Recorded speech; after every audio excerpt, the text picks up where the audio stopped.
بسم الله الرحمن الرحيم. الحمد لله رب العالمين والصلاة والسلام على أشرف الأنبياء والمرسلين وعلى آله الطيبين وأصحابه الطاهرين. قال الله تبارك وتعالى في القرآن المجيد والفرقان الحميد: بسم الله الرحمن الرحيم. ادع إلى سبيل ربك بالحكمة والموعظة الحسنة. صدق الله العلي العظيم. إن الله وملائكته يصلون على النبي يا أيها الذين آمنوا صلوا عليه وسلموا تسليما. اللهم صل على محمد وعلى آل محمد كما صليت على إبراهيم وعلى آل إبراهيم إنك حميد مجيد. اللهم بارك على محمد وعلى آل محمد كما باركت على إبراهيم وعلى آل إبراهيم إنك حميد مجيد. لائق احترام جناب صدر مجلس، برادر عزیز مفتی خالد صاحب، امیر جمعیت علماء اسلام ضلع غربی کراچی، برادر عزیز انجینئر سلیم صاحب ناظم عمومی ضلع، لائق صد تکریم ہر دل عزیز جناب قاری محمد عثمان صاحب دامت برکاتہم العالیہ، قابل احترام جناب ڈاکٹر نصیر الدین سواتی صاحب، برادر عزیز سید اکبر شاہ ہاشمی صاحب، برادر مکرم مولانا سمیع الحق سواتی صاحب، برادر عزیز مولانا امین اللہ صاحب،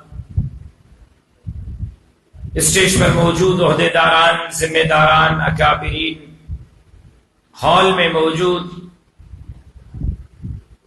میرے قابل احترام معزز محترم محتشم بھائیوں، جمعیت علماء اسلام ضلع غربی کراچی کو ورکرز کنونشن کے انعقاد پر دل کی گہرائیوں سے مبارکباد پیش کرتا ہوں۔ بارگاہ خداوندی میں دعا گو ہوں کہ اللہ تبارک و تعالی ہمارے ان دوستوں کی اس محنت کو اپنی بارگاہ میں شرف قبولیت سے سرفراز فرمائیں۔ اسٹیٹ سیکرٹری صاحب نے کہا کہ انتظار کی گھڑیاں ختم، جواب میں نے ان کو کہا کہ انتظار کی گھڑیاں مزید بڑھتی جا رہی ہیں۔ ابھی یہاں اسٹیج پر بیٹھے بیٹھے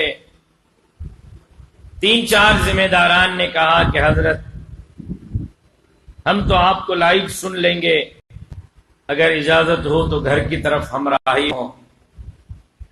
میں نے بھی بڑی خندہ پیشانی سے ان کو اجازت دی کہ آپ تشریف لے جائیں، لیکن ہائے کاش کہ میرے لیے بھی کوئی چھٹی کا انتظام ہو، میں بھی کوئی کچھ آرام کر سکوں۔ 17 دن کے طویل سفر کے بعد میں ایک دن کے لیے اپنے گھر پہنچا، اور ابھی آپ کے پروگرام سے فارغ ہو کے سفر کرنا ہے، اور صبح 10 بجے مجھے سکھر کے اجلاس میں شریک ہونا ہے۔ مفتی خالد صاحب کا وعدہ 8:30 بجے کا تھا، میں نے کہا نہیں، آدھا گھنٹہ اور دے دیتا ہوں 9 بجے، لیکن انہوں نے مجھے مائک 10 بجے دیا ہے۔ اب سوچ رہا ہوں کہ سکھر سفر کرنا ہے تو مائک جلد چھوڑوں، چیزیں آپ کے سامنے رکھنی ہیں تو پھر وقت چاہیے۔ اسی کشمکش اور اضطراب میں جو کچھ بول سکا، اللہ اس کو اپنی بارگاہ میں شرف قبولیت سے سرفراز فرمائے۔ ہم جس جماعت سے وابستہ ہیں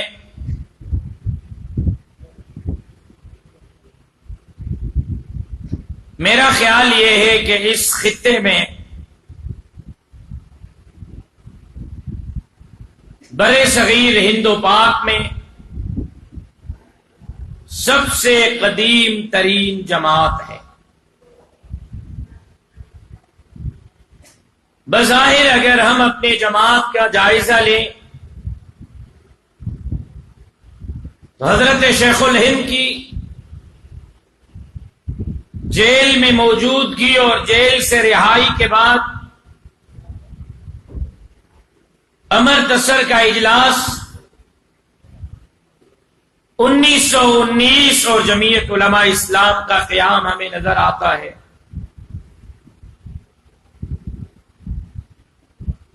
لیکن میں ساتھیوں کو اکثر کہا کرتا ہوں کہ ہماری جماعت کا تسلسل اور سفر اگر جمعیت علماء اسلام کے نام سے گنیں گے تو واقعی 1919 تک ہے،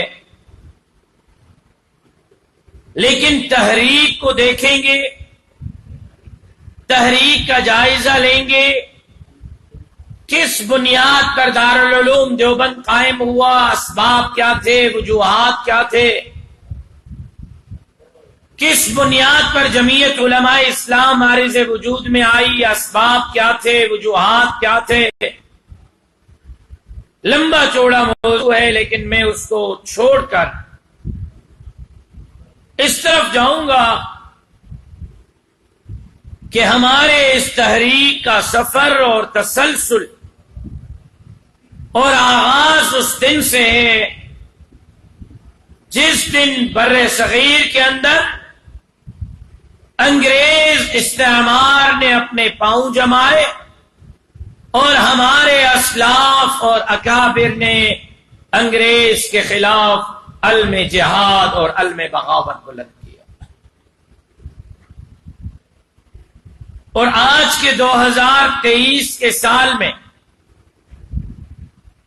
اگر میں شاہ عبد الغنی، شاہ اسماعیل شہید، شاہ عبد العزیز کے ادوار سے اس کو گننا شروع کروں تو آج آپ اور ہم جس جماعت کے مشن کو، جس جماعت کے بھاگ دوڑ کو، جس جماعت کے منشور اور دستور اور پلیٹ فارم کو، جس جماعت کے تحریک کو لیے بیٹھے ہیں ہمارے اسلاف اور اکابرین نے آج سے 220 سال پہلے اس تحریک کا بنیاد رکھا ہے۔ 250 سال پر تقریباً محیط ہماری جدوجہد ہے، اور 250 سال کی تحریک، 250 سال کی محنت، 250 سال کی جدوجہد، قربانیوں، شہادتوں، ہجرتوں اور قید و بند کی عصوبتوں سے بھری ہوئی ہے۔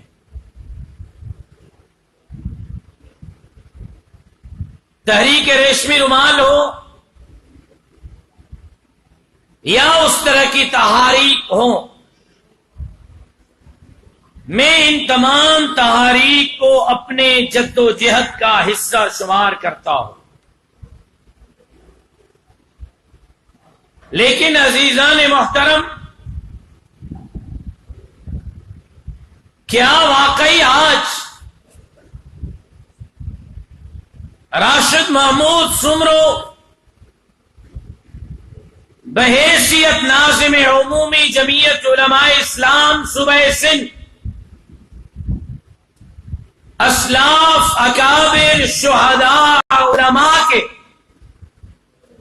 مشن کے ساتھ اس طرح نبھا رہا ہے جس طرح ہمارے اکابر اسلاف نے نبھایا، تو جواب نفی میں ملے گا۔ کیا ہمارے ضلعی امراء اور نظماء، تحصیل اور پی ایس ایس کے امراء اور نظماء یونٹوں کے عمراء اور نظما اس انداز میں اس تحریک سے نبھا رہے ہیں تو جواب نفی میں ملے گا۔ آج مجھ سمیت اسٹیج سے لے کر آپ حضرات تک میں اگر یہ سوال یہاں سے یوں شروع کروں اور پورے مجمع سے پوچھوں کہ بھائی آپ جہاں رہ رہے ہیں، جہاں آپ کا گھر ہے، جہاں آپ کا مدرسہ اور مسجد ہے، جہاں آپ کا محلہ ہے، پہلا میرا سوال یہ ہے کہ آپ وہاں کتنے عرصے سے ہیں؟ تو کسی کا جواب ملے گا کہ میں پیدائی یہاں ہوا ہوں، کوئی فرمائے گا کہ 30 سال 40 سال 50 سال سے میں یہاں سے وابستہ ہوں۔ تو اس 30 سال 40 سال 50 سال والے اپنے بزرگ سے میرا سوال یہ ہے کہ جہاں آپ 30 سال سے رہ رہے ہیں، کیا آپ کا وہاں ووٹ درج ہے؟ تو میں دعوے سے کہتا ہوں یہاں سے اگر میں شروع کروں تو ہم 70% لوگوں کے ووٹ وہاں شامل نہیں۔ ہم اپنے محلے میں کیا جماعت کے لیے ہفتے وار جمعیت علماء اسلام کے پلیٹ فارم سے درس قرآن کرتے ہیں؟ جواب ملے گا نہیں۔ کیا ہم وہاں ماہوار کوئی نظریاتی نشست رکھتے ہیں کہ عوام الناس کو اپنے جماعت سے جوڑ سکیں؟ تو جواب ملے گا نہیں۔ 30 سال سے میں یونٹ کا امیر ہوں لیکن میرا یہاں ووٹ نہیں۔ 50 سال سے میں اس جماعت سے منسلک اور وابستہ ہوں لیکن میرا یہاں ووٹ کا اندراج نہیں۔ گزشتہ 5 سالوں سے میں یونٹ کا امیر ہوں لیکن مجھے ایس ایچ او کا نام معلوم نہیں۔ میں گزشتہ 4.5 سالوں سے پی ایس کا امیر اور جنرل سیکرٹری ہوں، مجھے D S P, S D M اور مختار کار کے دفتر کا پتہ نہیں کہ وہ کہاں ہے۔ ہم کس طرح دعویٰ کرتے ہیں کہ ہم عوام کے ذہن کو بدلیں گے، ہر ظالم سے بغاوت کریں گے، ہر مظلوم کی حمایت کریں گے اور عوام کی ذہن سازی کر کر ووٹ کے ذریعے، اسمبلی کے ذریعے انقلاب لا کر اللہ کے دھرتی پر اللہ کا نظام نافذ کریں گے۔ ہم خود سنجیدہ نہیں، ہم ابھی تک خود اس پر عمل پیرا نہیں۔ آج عوامی طور پر ایک تاثر تھا کہ جمعیت علماء اسلام پنجاب میں کمزور ہے، خیبر پختونخوا اور بلوچستان کے بعد شہید خالد محمود رحمہ اللہ کے خون کے برکات کی وجہ سے سندھ میں جمعیت علماء پھلی اور پھولی ہے، لیکن پنجاب کمزور ہے۔ گزشتہ 20 دنوں پر آپ نظر کریں، 7 ستمبر سے یا 15 دن پہلے سے نظر کریں، آپ کو قائد محترم، قائد ملت اسلامیہ کبھی راول پنڈی میں نظر آ رہے ہیں، کبھی لاہور میں نظر آ رہے ہیں، کبھی فیصل آباد میں، کبھی سرگودا میں، پنجاب کے مختلف علاقوں کے اجتماعات بھی آپ دیکھ رہے ہیں، اس میں عوام کے جم غفیر کو بھی آپ نے لازم دیکھا ہوگا۔ تو میں آج اس بات کہنے میں حق بجانب ہوں کہ عوام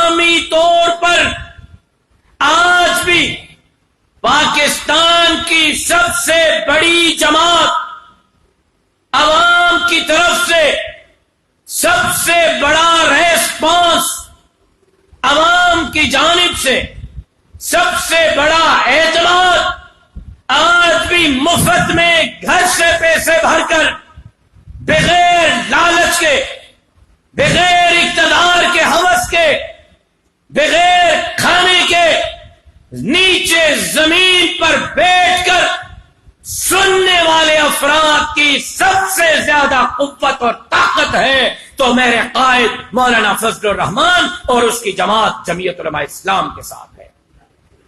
افرادی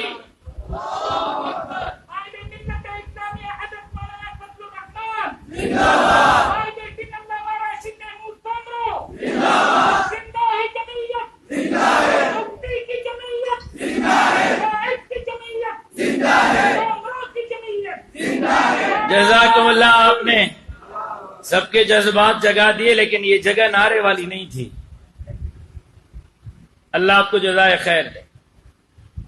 اگر میرے بھائیوں عوام کا اتنا بڑا جم غفیر ہے، جلسوں میں سندھ ہو، پنجاب ہو، کے پی کے ہو، بلوچستان ہو، دل دھرنے کی جگہ نہیں، کہاں سے لوگ آتے ہیں؟ کیوں آتے ہیں؟ اگر عوام کا آپ پر اعتماد نہیں، اگر عوام کا جمعیت علماء پر اعتماد نہیں، اگر واقعی عوام اس ملک کے مسائل کا مورد الزام جمعیت علماء کو ٹھہراتے ہیں، اگر واقعی اس مہنگائی کا مجرم جمعیت علماء کو سمجھتے ہیں، تو پھر لاکھوں کے تعداد میں رات کو 3 بجے تک یہ لوگ آپ کے قائد کو سننے کے لیے زمین پر کیوں بیٹھے ہوتے ہیں؟ تو مطلب یہ ہے کہ عوامی ریسپانس ہے، عوام میں سب سے بڑی قوت اور طاقت جمعیت علماء ہے۔ آج بھی عوام اس خطے میں کسی جماعت کو اپنے دردوں کا مداوا سمجھتی ہے تو جمعیت علماء اسلام کو سمجھتی ہے، لیکن اگر ہم مار کھا رہے ہیں، اگر ہم انتخابات میں پیچھے رہ رہے ہیں، اگر ہم ان تمام عوامی قوت کے باوجود نتیجہ حاصل نہیں کر پا رہے تو بڑی معذرت کے ساتھ، بڑی لجاجت کے ساتھ اس میں قصور عوام کا نہیں، ہم عہدوں پر بیٹھے ہوئے ذمہ داروں کا ہے کہ ہم اپنے عہدے کے ساتھ وفا نہیں کر رہے، ہم اپنی ذمہ داری نہیں نبھا رہے۔ لہذا اس برکرس کنونشن کے توسط سے میرا پہلا پیغام، میری پہلی درخواست، میری پہلی اپیل کہ خدا کے لیے فعال ہو جاؤ،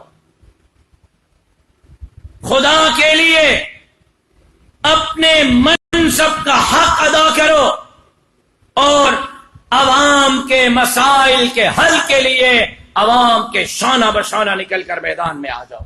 پانی کا مسئلہ ہے، بجلی کا مسئلہ ہے، نادرا کا مسئلہ ہے، عام غریب آدمی کے کسی بھی سرکاری محکمے میں کوئی ذاتی نوعیت کا مسئلہ ہے، ایک اگر آپ فون کریں گے تو آپ کے بیلنس پہ اثر نہیں پڑے گا، آپ اس کے ساتھ 2 قدم چل کے تھانے پہ جائیں گے، کچہری میں جائیں گے، مختار کار اور ڈی سی کے پاس جائیں گے تو آپ کہ عزت میں، وقار میں کمی نہیں آئے گی۔ اگر نہیں کر سکتے،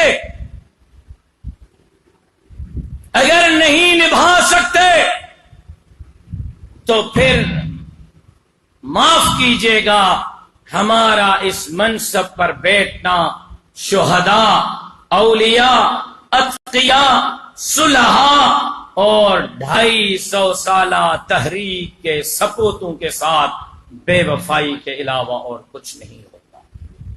محنت کریں، محنت کریں اور محنت کریں اور عوام کی خدمت کریں اور عوام کے دکھوں کا مداوا بنے، نہیں تو کم سے کم اپنے عہدے سے الگ ہو کر ایک کونے میں بیٹھ کر جماعت کے لیے دعا کریں، پھر عہدہ رکھنے کا ہمیں کوئی حق حاصل نہیں۔ پہلی درخواست۔ دوسری کہ آج حالات بڑے عجیب ہیں۔ آج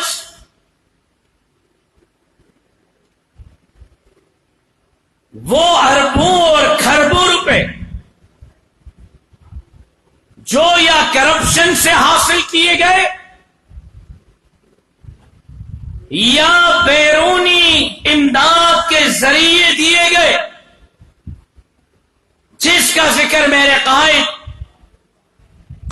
ملت اسلامیہ حضرت مولانا فضل الرحمان دامت برکاتہ العالیہ نے فرمایا تھا کہ میرے پاس آئے اور میرے گھر پر آئے اور گھر پہ آ کے کہا کہ مولانا پیسہ آئے گا اور آئے گا اور آئے گا اور اتنا آئے گا کہ ہر گھر تک، ہر مسجد تک، ہر ممبر تک، ہر محراب تک، ہر ملا اور مولوی تک پہنچے گا اور مولانا آپ تنہا رہ جائیں گے۔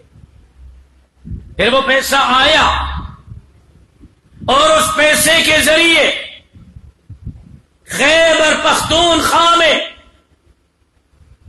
سوشل میڈیا کے 20,000 لڑکوں کو وزیر اعلی کے طرف سے تنخواہ کے پیسے دیے گئے۔ بیرونی فنڈنگ تھی، یہود اور ہنود کے پیسے تھے۔ 20,000 لڑکے تنخواہ پہ رکھے گئے اور ماشاء اللہ سے میری معلومات ہے اور تصدیق شدہ ہے کہ سندھ کی حکمران جماعت جو ابھی ختم ہوئی ہے 15 سال سے صاحب اقتدار تھی، انہوں نے سوشل میڈیا کے لیے 18 سے 20 ارب روپے خرچ کیے ہیں۔ 18 سے 20 ارب آپ کے روڈوں کے پیسے، آپ کے اسکولوں اور ہسپتالوں کے پیسے،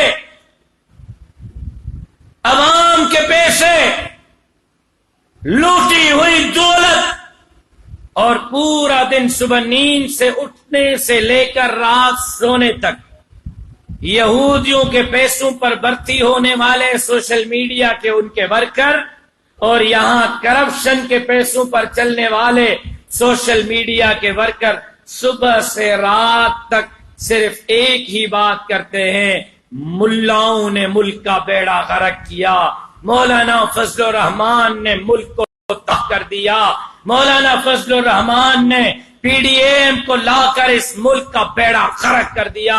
اور ماشاءاللہ سے وہ یہودیوں کے پیسوں پہ پلنے والے، کرپشن کے پیسوں پہ پلنے والے 5 پوسٹیں داغ کر بیوی کے ساتھ سو جاتے ہیں، اور میرے مولوی صبح نماز سے لے کر رات کو تہجد تک ان کو جوابات دینے میں پورے ہوتے ہیں کہ ہم اپنا دفاع کیسے کریں، ہم اپنا دفاع کیسے کریں، کیونکہ اب بھی میرے مولوی کا دماغ، میرے امام کا دماغ، میرے عہدیدار اور ذمہ دار کا دماغ کلیئر نہیں ہے۔ اب بھی میرے عہدیدار کے دماغ میں سوالات ہیں، میرے ذمہ دار کے دل اور دماغ میں خدشات ہیں کہ واقعی کہیں یہ لوگ بات درست تو نہیں کر رہے کہ مولانا فضل الرحمان کے تحریک کے نتیجے میں پی ڈی ایم معرض وجود میں آئی، پی ڈی ایم اقتدار میں آئی، اور پی ڈی ایم کے دور اقتدار میں مہنگائی نے آسمان کو بھی کراس کر لیا، اور اب غریب آدمی عزت سے 2 وقت کا کھانا نہیں کھا سکتا۔ یہ سارا کا سارا خمیازہ پی ڈی ایم کی حکومت اور مولانا فضل الرحمان کا ہے۔ ارے بھائیو، ارے دوستو، ارے میرے ذمہ دار ساتھیوں، اگر ہم خود کلیئر نہیں تو عوام کی خاک ذہن سازی کریں گے۔ خود ہم وساوس سے آزاد نہیں، ہم خاک عوام کی ذہن سازی کریں گے۔ عمران احمد خان نیازی کے دور اقتدار کی تقریر اٹھائیں as a prime minister of Pakistan, live چلی تھی، تمام ٹی وی چینلوں نے لائیو چلائی تھی، اور عمران احمد خان نیازی نے تقریر میں کہا تھا کہ عوام سے اپیل کرتا ہوں کہ حوصلہ اور ہمت رکھیں، مہنگائی مزید بڑھے گی، اور پھر آخر میں یہ جملے فرمائے کہ آپ نے گھبرانا بالکل نہیں ہے، سکون یہاں نہیں، سکون قبر میں ملے گا۔ یہ الفاظ عمران خان کے تھے یا نہیں تھے؟ بولو بولو، کیوں کہہ رہا تھا کہ آپ نے گھبرانا نہیں؟ کیوں کہہ رہا تھا کہ مہنگائی بڑھے گی؟ کیوں کہہ رہا تھا کہ سکون قبر میں ملے گا؟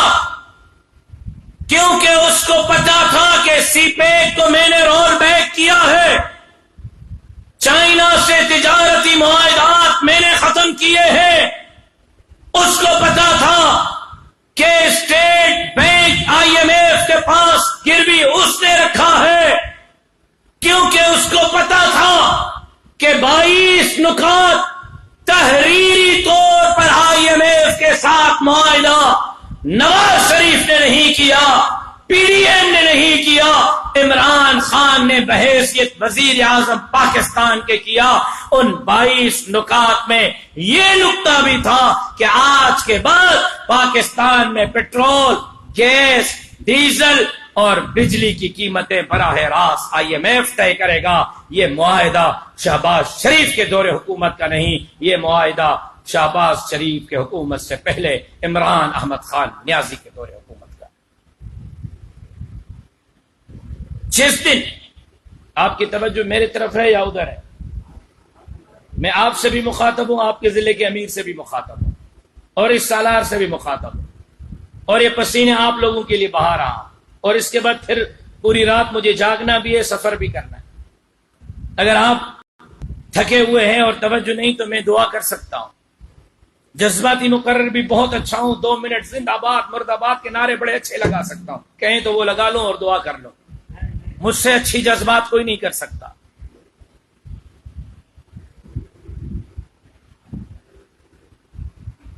جس دن عمران احمد خان نیازی اقتدار کی کرسی پر بیٹھ رہا تھا، اس دن پاکستان امریکہ سے افریقہ تک، شرق سے غرب تک،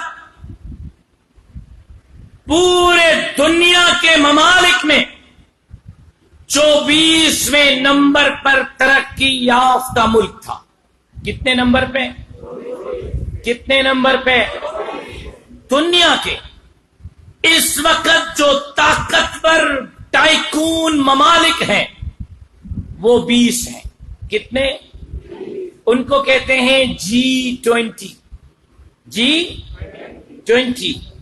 اور ابھی چند دن پہلے ان G20 ممالک کا اجلاس ہندوستان میں ہوا، آپ کے علم میں ہے؟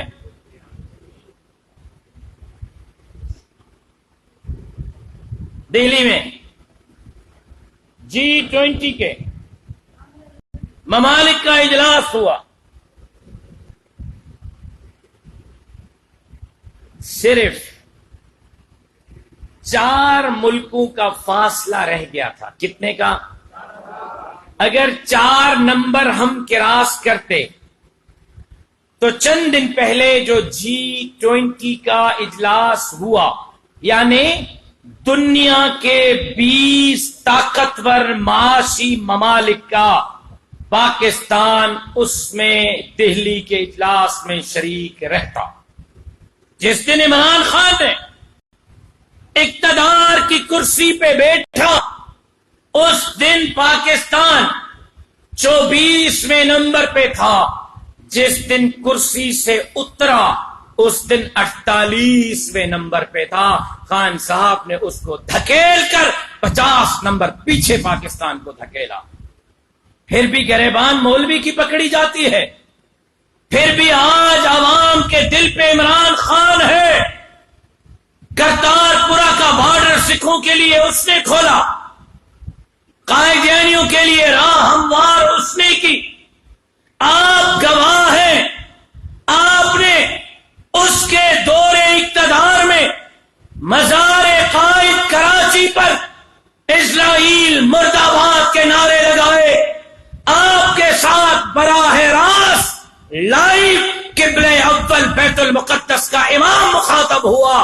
عمران خان کے دور اقتدار میں یہودیوں کے ملک اسرائیل کو تسلیم کرنے کی باتیں ہوئی اور مجبور ہوا امام بیت المقدس کے وہ آپ سے اپیل کرے کہ قبلہ اول کے لیے میدان میں نکل آؤ، اور آپ نکل آئے. پھر بھی عوام کا خیر خواہ عمران خان اور عوام کا دشمن جمعیت علماء. 24 نمبر سے 48 پہ وہ پہنچائے. 22 نکاتی ایجنڈا IMF سے وہ کرے، اسٹیٹ بینک IMF کے پاس گروی وہ رکھے، سکھوں کے لیے راہ ہموار وہ کرے، قائدیانیوں کے لیے نرم گوشہ وہ رکھے، اسرائیل کے لیے نرم گوشہ وہ رکھے.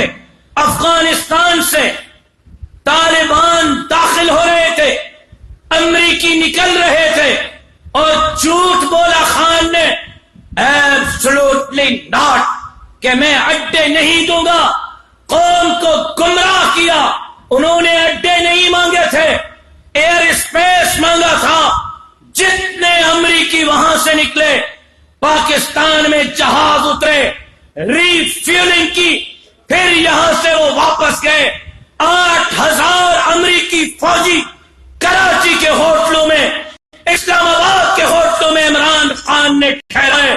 امریکہ کے فوجیوں کے لیے راستہ وہ ہموار کرے، اور تنقید جمعیت علماء پر وہی اسی کے ایجنٹ اور اسی کے کارکن کریں. یہ ہماری کمی ہے کہ ہم عوام کی ذہن سازی نہیں کر پائے. 25,000 ارب کا قرض تھا جس دن عمران احمد خان نیازی کرسی پہ بیٹھا. کتنا بولو کتنا؟ کس دن جس دن عمران خان کرسی پہ بیٹھا. کتنا؟ ان 25,000 ارب ڈالرز میں پاکستان کے موٹر وے بھی بنے، ہائی وے بھی بنے، کالج بھی بنے، یونیورسٹیاں بھی بنی، ایئرپورٹ بھی بنے، ایٹم بم بھی بنا، F-16 F-17 بھی بنے، میزائل بھی بنے، ٹینک بھی بنے، لوگوں کو روزگار بھی ملا. 25,000 ارب میں یہ سارے کام ہوئے. لیکن جس دن آپ نے ٹانگ کھینچ کر عمران خان کو اقتدار سے اتارا، اس دن تک نہ ایک موٹر وے بنا، نہ ایک ایئرپورٹ بنا، نہ ایک بم بنا، نہ ایک میزائل بنا، نہ ایک ترقیاتی میگا پروجیکٹ دیا گیا. لیکن عمران خان نے 25,000 ارب سے پاکستان کا قرضہ 52,000 ارب ڈالر تک پہنچایا. 25 سے 52,000 ارب. آج مہنگائی کا خمیازہ قوم عمران خان کے ان معاہدات اور ان منصوبوں کی وجہ سے کر رہا ہے جو منصوبہ ملک توڑنے کا منصوبہ تھا. پھر صرف یہاں تک بات نہ رکی، امریکہ میں بیٹھ کر CNN کو انٹرویو دیا کہ ان چند مذہبی جنونیت رکھنے والے ملاؤں سے لڑ کر، ان مولویوں سے لڑ کر میں نے آسیہ ملونہ کو فرانس کے حوالے کیا. آسیہ کو آزاد کرنے والا وہ، ملک کا بیڑا غرق کرنے والا وہ، اور آج بھی وہ عوام کے دلوں پر، اور جنہوں نے آپ کو ختم نبوت کا قانون دیا، صحابہ کے عزت اور ناموس کا قانون دیا، جنہوں نے آپ کے مدینہ مسجد طارق روڈ ہو، حیدرآباد قاسم آباد کی مسجد ہو، سکھر کے بیراج کالونی کے مساجد ہو، ملتان چنیو اسلام آباد کی مساجد ہو، اس کے دور اقتدار میں شہید کی جا رہی تھی. جمعیت علماء اسلام نے آپ کو ختم نبوت کا قانون بھی دیا، صحابہ کی عزت اور ناموس کا قانون بھی دیا، آپ کے مساجد کی بھی چوکیداری کی، آپ کے وفاق المدارس کی بھی چوکیداری کی، اور عوام کو یہودیوں کے ایجنٹ سے نکال کر باہر کیا۔ آج اس جمعیت علماء پر تنقید کیوں؟ اس لیے کہ ہم اپنے طور پر عوام کی ذہن سازی نہیں کر سکے، عوام کے سامنے حقائق نہیں رکھ سکے۔ پوچھتے ہیں بھائی ہم سے کیوں پوچھتے ہو، ہم سے کیوں سوال کرتے ہو؟ کون سی الیکشن ہے جس میں جمعیت علماء نے مقابلہ نہ کیا ہو؟ کون سی الیکشن ہے جس میں ہم نے ان قوانین، نوابوں، سرداروں، وڈیروں، جاگیرداروں کا مقابلہ نہ کیا ہو؟ مولانا فضل الرحمان نے ان کے سامنے اپنے بندے وٹرا نہیں کیے، ان کا مقابلہ کیا ہے۔ آپ ہم سے کیوں سوال کرتے ہو؟ خود سے سوال کرو کہ مولوی کے مقابلے میں یہ سرمایہ دار، یہ جاگیردار، یہ آکسفورڈ کا تعلیم یافتہ، یہ امریکہ اور برطانیہ، یہود اور ہنود کا غلام اسمبلی میں کیسے پہنچا ہے؟ اس کو اسمبلی میں پہنچانے والے میرے مولوی نہیں ہیں، مولویوں پر تنقید کرنے والے خود ہیں۔ وہ اپنے آپ سے سوال کریں، وہ اپنے خواتین سے سوال کریں، ہم سے سوال نہ کریں۔ ہم سے تو ایسے حساب مانگتے ہیں کہ جیسے 47 سے لے کر اب تک وزیر اعظم کی کرسی پر مولانا فضل الرحمان بیٹھے۔ ہم سے سوال تو ایسے ہی کرتے ہیں جیسے پاکستان بننے سے لے کر اب تک صدر پاکستان کی کرسی پر مولانا بیٹھے ہوں۔ ہم پر تو تنقید ایسے ہو رہی ہے جیسے سندھ کے وزیر اعلیٰ اور گورنر ہاؤس میں جمعیت علماء اسلام بیٹھی ہے۔ ابھی سپریم کورٹ نے پارلیمنٹ کے ایک رول کو منسوخ کیا اور اس کے نتیجے میں نیب کے 8000 کیس کھلے ہیں۔ کتنے؟ کس کے کھلے ہیں؟ نیب کے۔ ابھی اس مہینے نیب کے سپریم کورٹ کی رولنگ پر 8000 کیس کھلے ہیں۔ میرے بھائیوں، ان 8000 کیسوں میں سب پارٹیوں کے لوگ حمام میں ننگے ہیں، لیکن نیب کے ان 8000 فائلوں میں ایک بندہ اگر شامل نہیں ہے تو الحمدللہ ثم الحمدللہ جمعیت علماء اسلام کا شامل نہیں۔ پاناما میں جمعیت کا نام نہیں، وکی لیکس، ڈان لیکس میں جمعیت کا نام نہیں، ایف آئی اے اور سپریم کورٹ کے سامنے جمعیت کا کسی فائل میں نام نہیں، اور اس سپریم کورٹ کراچی کی رجسٹری نے 12 دن تک کراچی میں سماعت کی۔ اتنی موٹی ججمنٹ دی ہے جو آج ریکارڈ کا حصہ ہے، انٹرنیٹ پر پڑی ہوئی ہے۔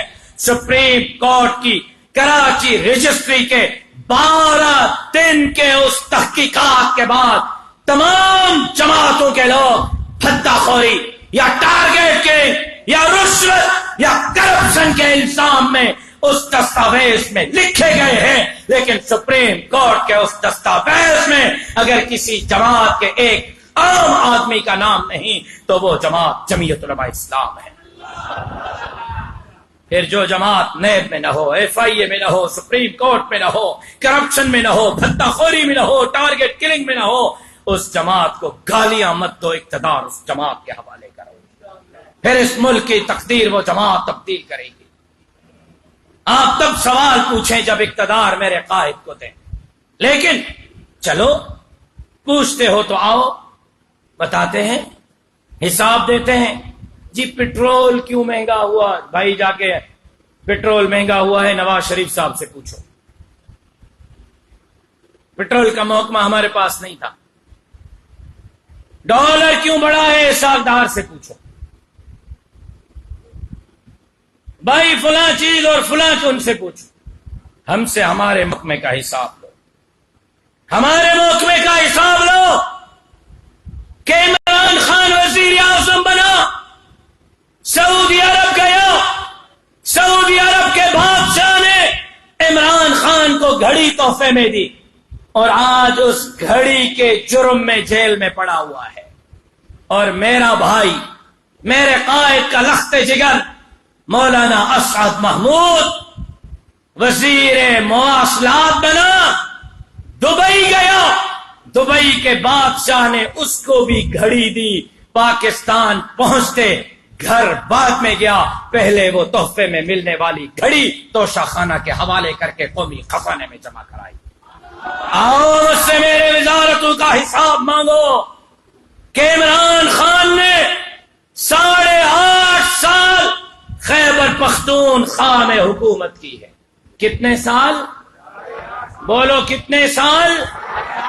اور 3.5 سال پنجاب میں اور 3.5 سال مرکز میں عمران احمد خان نیازی نے حکومت کی ہے. کون سا عمران؟ جس نے کہا تھا کہ 1 کروڑ نوکریاں دوں گا. کتنی؟ جواب دو. کتنی؟ کتنی؟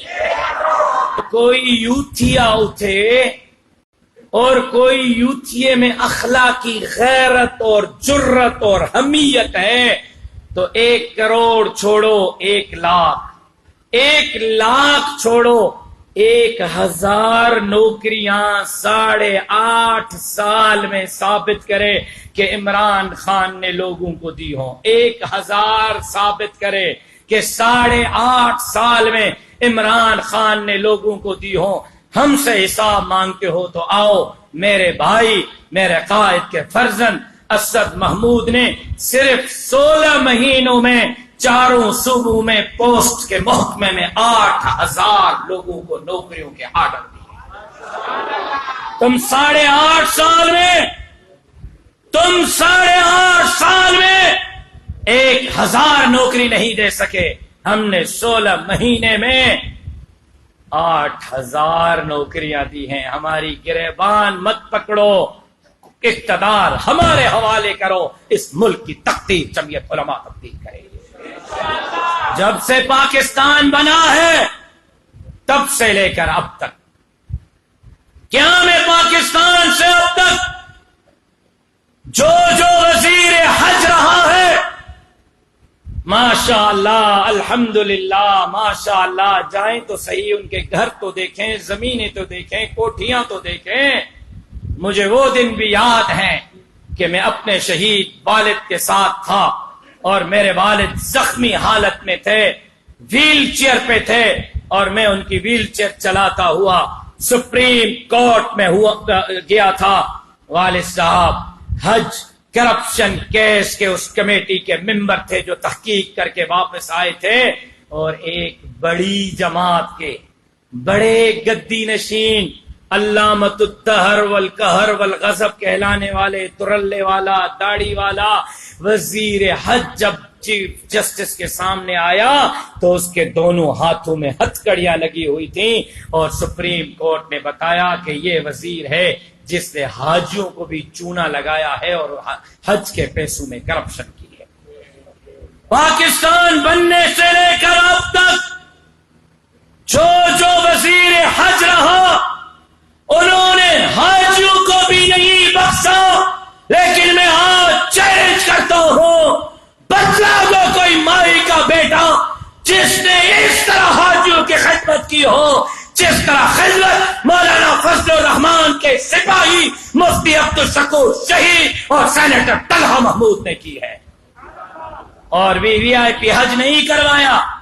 میں دعوے سے کہتا ہوں، آپ کے کراچی کی ایک پرائیویٹ حج کمپنی، نام نہیں لیتا، مناسب نہیں، پبلسٹی ہو جائے گی اس کی، 30 لاکھ میں حج کرواتا ہے. کتنے میں؟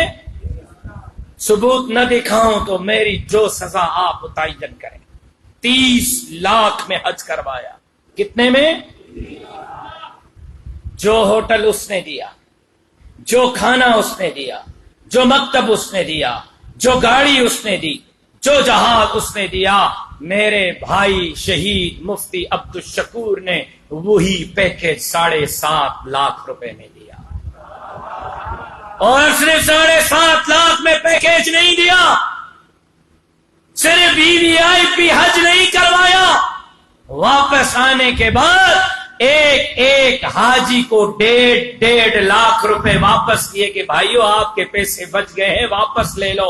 اور یہی کام سینیٹر طلحہ محمود نے کیا کہ حاجیوں کو 1.5 لاکھ روپے واپس کیے. ایسا کردار پاکستان کے تاریخ میں اگر ملے گا تو جمعیت علماء اسلام کے فقیر اور ملنگ اور درویش وزراء کے پاس ملے گا. مجھ سے میرے محکموں کا حساب مانگو، میں دے رہا ہوں. جو اقتدار ہمارے حصے میں ہے اس کا حساب مانگو کہ 27 سال کی عمر میں میرا قائد مفکر اسلام مولانا مفتی محمود کا بیٹا، جس کا باپ وزیر اعظم تھا، وزیر اعلیٰ تھا، جس کا باپ مولانا فضل الرحمان کا باپ وزیر اعلیٰ تھا، مولانا خود 27 سال کی عمر سے 65 سال کی عمر تک پارلیمنٹ کا حصہ رہے، فارن منسٹری کے چیئرمین رہے، کشمیر کمیٹی کے چیئرمین رہے، مولانا کے کارکن وفاقی وزراء، صوبائی وزراء، وزیر اعلیٰ رہے، مولانا کے کارکن سینیٹ کے چیئرمین اور ڈپٹی چیئرمین رہے، مولانا کے کارکن قومی اسمبلی اور صوبائی اسمبلیوں کے اسپیکر اور ڈپٹی اسپیکر رہے. پوچھو جا کے جنرل فیض حمید سے کہ جب اس نے دانگلی کر کے میرے قائد کو اسمبلی سے باہر نکلوایا، 27 سال سے 65 سال کی عمر تک سیاست کرنے والے اس درویش اور مرد کلندر جمعیت کے سربراہ مولانا فضل الرحمان کے پاس اسلام آباد میں رہنے کے لیے ذاتی گھر بھی نہیں تھا. یہ کردار ہے ہمارا، یہ کردار ہے میری جماعت کا، یہ کردار ہے میرے قائدین کا. ہم سے احتساب تب مانگنا جب اقتدار ہمارے حوالے کرو. اقتدار تم نے دیا ہے، مجرم تم ہو، خمیازہ بھی تمہیں بھگتنا ہوگا. ہم نہ پیچھے ہٹے تھے نہ پیچھے ہٹیں گے. مولانا کے قیادت میں انشاءاللہ جدوجہد کرتے رہیں گے اور اسلام اس دھرتی کا مقدر ہے اور یہ جمعیت کے درویش اس ملک کے اندر دین اور شریعت کا نظام مولانا کے قیادت میں لا کر رہیں گے انشاءاللہ. لیکن یہ ہے دوسری بات کہ عوام کی ذہن سازی کرنا آپ کا کام ہے. سب سے زیادہ عوام کا تعلق آپ سے ہے. فجر سے لے کر عشاء تک 5 وقت آپ کے پاس بندے آتے ہیں، لیکن آپ کی تختی ہوتی ہے مسجد میں سیاسی گفتگو سے پرہیز کریں. معذرت کے ساتھ ناراض مت ہوئیے گا، یہ ہاتھ جوڑ رہا ہوں، میں ڈرتا بھی ہوں آپ علماء ہیں، کوئی فتویٰ نہ لگا دیں میرے اوپر. یہ کیوں لکھا ہے کہ مسجد میں سیاسی گفتگو سے پرہیز کریں؟ یہ کیوں لکھا ہے؟ یہ لکھ دینا کہ سیاست انبیاء کا پیشہ ہے، سیاست انبیاء کی وراثت ہے. ہم نے 1.25 لاکھ نبیوں کی تمام وراثت سنبھال لی ہے، سوائے سیاست کے وہ ہم نے وڈیروں، نوابوں، سرداروں، خانوں، جاگیرداروں اور سرمایہ داروں کو دے دیے. اس لیے حضور کی یہ وراثت ہم نہیں سنبھال سکتے. یہ بات جا کے وڈیروں کے پاس کریں، ہمارے پاس نہ کریں، انکار کریں پھر وراثت کا. لائق فرزند وہ کہلاتا ہے، لائق وارث وہ کہلاتا ہے جو باپ کے مرنے کے بعد، باپ کے دنیا سے جانے کے بعد اس کی ملکیت بھی لے لے، اس کا قرضہ بھی اپنے کندھے پہ لے لے. وہ نالائق کہلائے گا جو ملکیت تو ہڑپا لے اور قرضے کے لیے کہے جاؤ بابا قبر میں نے جا کے لے لو نا، اس سے میں نے تھوڑی لیا تھا، اس نے لیا تھا.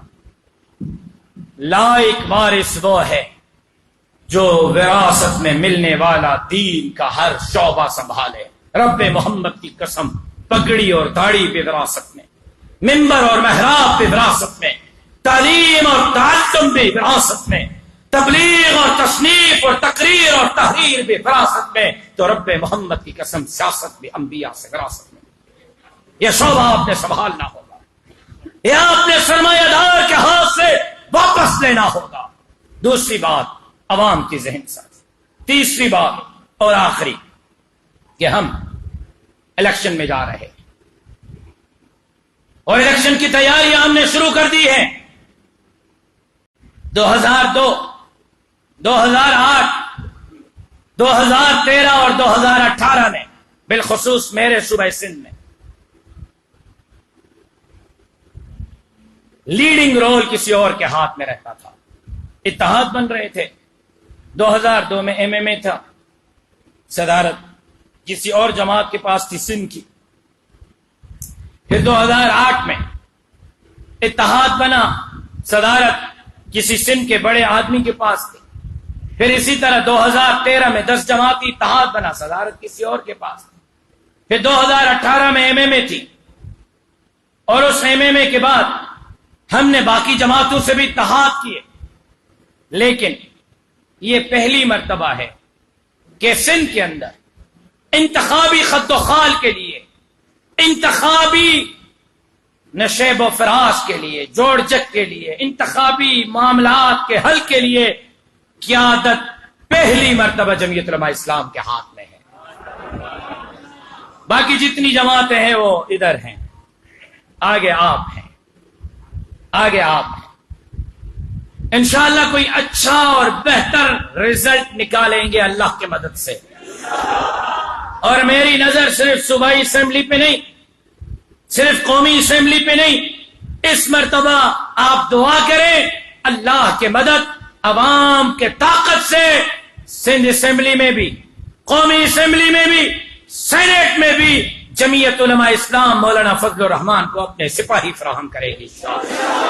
لیکن یہ ایسے زور زور سے انشاءاللہ کہنے سے اسمبلی میں نہیں پہنچ جائیں گے. آپ کی انشاءاللہ ایسے ہے جیسے نہیں کہ شاہد آفریدی نے چھکا مارا ہو اور بال گراؤنڈ سے باہر اور آپ نے چھکا مارا ہو اور راشد سمرو قومی اسمبلی میں پہنچ چکا ہو، اور قاری عثمان صوبائی اسمبلی میں پہنچ چکا ہو، اور مفتی خالد لیڈر آف دا پوزیشن ہو. ایسا نہیں ہے. انشاءاللہ کے ساتھ عوام کے پاس بھی جانا ہوگا، عوام سے ووٹ لینا ہوگا، عوام کو اعتماد دلانا ہوگا کہ آپ کے کرونا میں مسائل تھے، مشکلات تھی، پریشانیاں تھی، تو کرونا میں بھی آپ کی خدمت مولویوں نے کی. سیلاب میں آپ پورے ملک میں پریشان تھے تو کراچی کے مولویوں نے آپ کو تنہا نہیں چھوڑا. اور پھر جزیروں کا مسئلہ ہو، وسائل کا مسئلہ ہو، معدنیات کا مسئلہ ہو، سندھ کے بجلی، گیس، پانی کا مسئلہ ہو، اسکول اور ہسپتال کا مسئلہ ہو، کون سا ایسا ایشو ہے عوامی جس پر جمعیت علماء اسلام نے آواز نہ اٹھائی ہو؟ اب بھی عوام کو متبادل قوت اور قیادت دینے کے لیے عوامی مسائل کو لے کر ہم نے میدان میں اترنا ہوگا، تاکہ عوام کو اعتماد ہو کہ ہاں ہمارے مسائل کی جنگ جمعیت علماء لڑ سکتی ہے. اس کے لیے صوبائی مجلس عاملہ نے 22 اکتوبر سے 30 نومبر تک سندھ امن مارچ کا اعلان کیا ہے.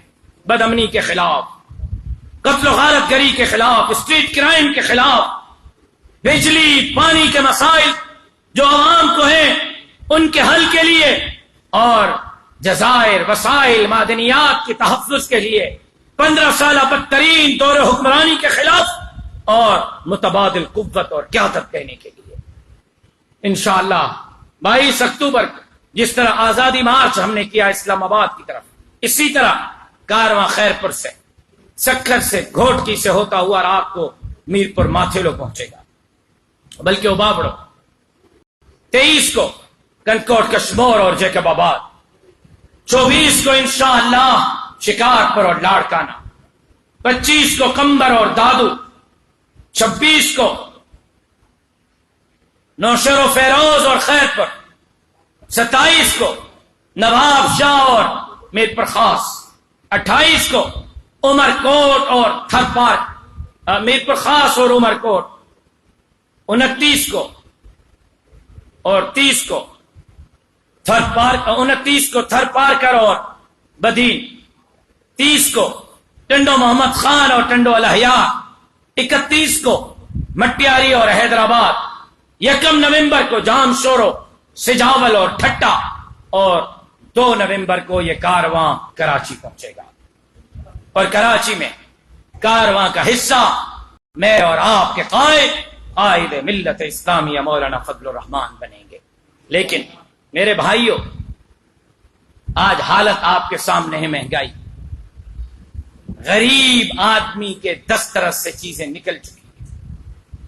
میں سلام عقیدت پیش کرتا ہوں، میں خراج تحسین پیش کرتا ہوں، میں دونوں ہاتھوں سے سلوٹ کرتا ہوں جمعیت کے فقیر، ملنگ اور درویش کارکنوں کو، جنہوں نے آزادی مارچ میں نبھایا، مہنگائی مارچ میں نبھایا، سپریم کورٹ کے سامنے نبھایا، 18 ملین مارچوں میں نبھایا۔ لیکن اب میں متحمل نہیں ہو سکتا کہ کارکنوں کو 12 دن کے لیے ایک مرتبہ پھر امتحان میں ڈالوں۔ لہذا صوبائی جماعت نے فیصلہ کیا ہے کہ ہر ضلع کا کارکن ہر ضلع تک محدود ہوگا، خیرپور کا خیرپور تک، سکھر کا سکھر تک، گھوٹکی کا گھوٹکی تک، گندکوٹ کا شمور کا گندکوٹ کا شمور تک، نواب شاہ کا نواب شاہ تک، تھر کا تھر تک، حیدرآباد کا حیدرآباد تک۔ جب ہم کراچی میں پہنچیں گے تو اندرون سندھ والے ہمارے ساتھ نہیں ہوں گے۔ کراچی میں اس کارواں میں مولانا فضل الرحمان بھی ہوں گے، میں بھی ہوں گا، لیکن افرادی قوت اندرون سندھ کی نہیں ہوگی، افرادی قوت آپ کراچی والوں نے ہمیں فراہم کرنی ہے۔ ایک دن کے لیے آپ نے نکل آنا ہے، اور جس طرح 22 اکتوبر سے 1 نومبر تک سندھ عوامی سمندر اس سندھ امن مارچ میں شریک کرے گا، میں امید کرتا ہوں کہ کراچی 11 دن کا ریکارڈ توڑے گا، اور کراچی میں سندھ امن مارچ کا کارواں 11 دن پر انشاءاللہ آپ کی محنت کے بدولت بھاری ہوگا۔ میں نے آپ کے ضلع سے 10,000 لوگ آج مفتی خالد سے مانگے ہیں۔ کتنے مانگے ہیں؟ کتنے ایم پی اے کتنے پہ بنتا ہے؟ بولو یار، ایم پی اے کتنے پہ؟ آپ کو پتہ ہی نہیں ہے، آپ کو یہ بھی پتہ نہیں۔ آپ کو پتہ ہے ایم پی اے کی سیٹ پر کتنے ووٹ ہوتے ہیں؟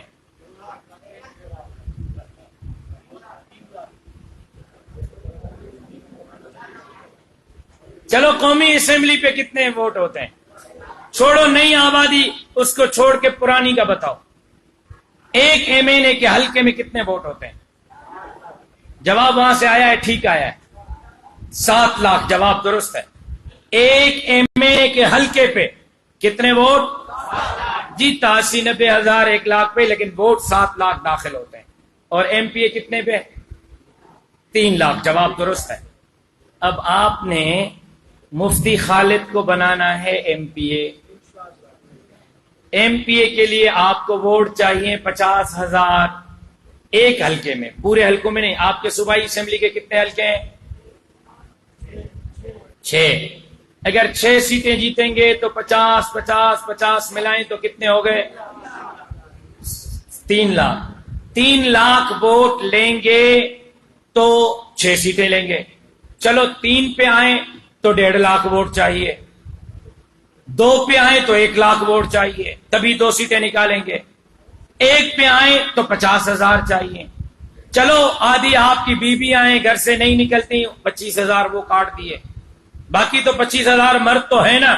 ان 25,000 مردوں میں بھی میں نے صرف 10,000 مانگے ہیں۔ اگر 10,000 لوگ نہیں نکال سکتے، سنو مولویوں، سنو عمران الزما اراکین عمومی، سنو، اگر 10,000 لوگ نہیں نکال سکتے تو مت امید رکھو کہ ہم ایم پی اے نکالیں گے، مت امید رکھو کہ ہم ایم ایل اے نکالیں گے۔ آپ کے اندر اتنی صلاحیت نہیں کہ 10,000 لوگ نکال سکیں، آپ 50,000 کیسے لے سکیں گے؟ تو آپ کا امتحان شروع ہو رہا ہے، کیونکہ یہ آخری مارکا ہے، اس کے بعد الیکشن ہے، اور الیکشن جیتنا ہے انشاءاللہ۔ تو 2 نومبر کو مجھے آپ کے ضلع سے 10,000 لوگ چاہیے۔ کتنی پی ایس ایز ہیں جی؟ 6۔ 10,000 6 پہ تقسیم کرو تو 1,500 لوگ، ایک پی ایس سے 1,500۔ چلو ایک پی ایس میں یونین کاؤنسلز کتنی ہیں؟ 5 چلو کم پہ کم میں اب 1,500 لوگ 5 یونین کاؤنسلز پہ تقسیم کرو تو پر یو سی پہ کتنے آئیں گے؟ 300. چلو تقریباً ایک یونین کاؤنسل سے 300 لوگ نکالنے ہیں صرف. اور آسان کر کے دوں، یہ 10,000 دیکھو کیسے آسان ہو گئے. پی ایس ایس پہ تقسیم کرو تو 1,500، یونٹوں پہ لے آؤ تو 300. اور آسان کر کے دوں، ایک یونین کاؤنسل میں 10 مسجدیں ہیں، 300 بندے 10 مسجدوں پر ڈالیں تو فی مسجد پہ کتنے ہوں گے؟ 30 بندے. ہر مسجد سے 30 بندے. ہم 10,000 کا ٹارگیٹ خدا کی قسم خدا کی قسم خدا کی قسم پورا کر سکتے ہیں اگر ہم نیک نیت ہوں تو، اگر ہم محنت کریں تو، اگر ہم سنجیدہ ہوں تو. باقی مولانا جانے، راشد سومرو جانے، یہ تو پھر وہ بات ہوئی جو انہوں نے کہی تھی، تم جانو اور تمہارا خدا جانے. ہم یہ چلے. آپ نے وہ نہیں بننا، بلکہ وہ بننا ہے کہ ہم آپ کے دائیں بھی لڑیں گے، بائیں بھی لڑیں گے، آگے بھی لڑیں گے، پیچھے بھی لڑیں گے. باقی نعرے یہ ہیں، قاعدہ اشارہ کوا بے تماشا کوا. باقی لوگ خود جمع کرنا ہم نہیں کریں گے. قاعدہ یا اشارہ کوا. اور دوسرا نعرہ کیا ہے؟ حاضر حاضر خون ہمارا، تا قائد تیرا ایک اشارہ، حاضر حاضر خون ہمارا. باقی گاڑی ہم سے نہیں ہوگی کہ ہم یونین کونسل سے بس کر سکیں، وہ قائد خود کرنا. باقی قائد اشارہ کریں ہمارا خون حاضر ہے، گاڑی ہم نہیں کریں گے. مولانا صاحب سنجیدہ ہو جائیں، اپنے عہدے کے ساتھ وفا کریں، اپنے اسلاف کے ساتھ اور ان کے مشن کے ساتھ وفاداری کریں. کیا آج اللہ کو حاضر ناظر جان کر آپ مجھ سے وعدہ کرتے ہیں کہ انشاءاللہ آپ جمعیت علماء کے مشن کو مزید آگے بڑھانے کے لیے دن رات ایک کریں گے اور الیکشن تک ایسی محنت کریں گے کہ ہم کراچی سے مولانا فضل الرحمان کو پارلیمنٹ میں اپنے نمائندے دینے میں کامیاب ہوں گے؟ وعدہ کرتے ہیں انشاءاللہ، وعدہ کرتے ہیں انشاءاللہ. اور سندھ امن مارچ کے لیے آپ وعدہ کرتے ہیں کہ آپ عوام کو نکالنے کے لیے اپنا بھرپور کردار ادا کریں گے، وعدہ کرتے ہیں. اچھا ابھی یونٹوں کے عمرا نظما ہاتھ کھڑا کریں ذرا، یونٹوں کے، یوسیز کے. میں کوئی امتحان نہیں ڈالوں گا آپ سے، ہاتھ کھڑا کریں یوسیز کے. مفتی خالد دیکھو اگر کسی نے ہاتھ نیچے کیا تو کھڑا کرواؤ اس سے. یوسیز کے عمرا نظما ہاتھ کھڑا کریں، 2 نہیں 1 کھڑا کریں. اور اس کے ساتھ پی ایس ایس کے عمرا نظما بھی ہاتھ کھڑا کریں. یونٹوں کے عمرا نظما اور پی ایس ایس کے عمرا نظما، بالخصوص آپ حضرات پر ذمہ داری رکھ رہا ہوں کہ مفتی خالد کے ساتھ، میرے ساتھ، مولانا فضل الرحمان کے ساتھ آپ نے تعاون کرنا ہے اور 2 نومبر کے سندھ امن مارچ کو کامیاب کرنے کے لیے ابھی سے، آج سے عملی طور پر محنت کرنی ہے. زندگی باقی، ملاقات باقی. وما علینا